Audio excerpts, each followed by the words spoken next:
Hello everyone, শুভ নববর্ষ সবাইকে। সবাই নববর্ষ খুব ভালো কাটুক, সুস্থভাবে কাটুক এই প্রার্থনাই করি। তো আমার নববর্ষটা শুরু হয়েছিল এইভাবে ঠাকুর ঘরের থেকে, গণেশের পুজো করে।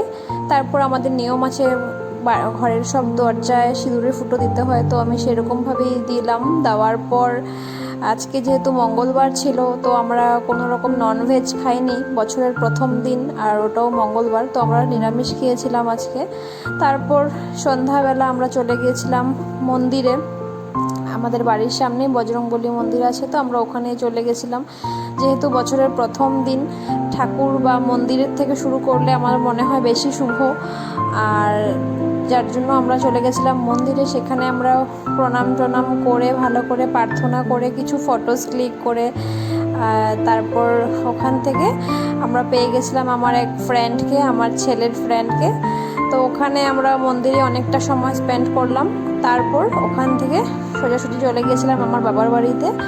ওখানে অনেকটা সময় কাটিয়ে সবাইকে প্রণাম করে তারপর চলে এসেছিলাম আমাদের বাড়ি।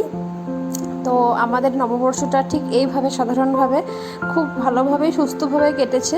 তোমাদের নববর্ষ কেমনভাবে কাটলো আজকের দিনটা, কে কী করলে, কে কী খেলে, সব কমেন্টে জানিও।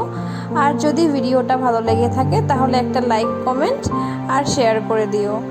সবাইকে আবার বলছি শুভ নববর্ষ। নতুন বছর সবার খুব ভালো কাটুক, সুস্থভাবে কাটুক, এবং বড়দের আমার প্রণাম আর ছোটোদেরকে আমার অনেক অনেক ভালোবাসা। Bye bye.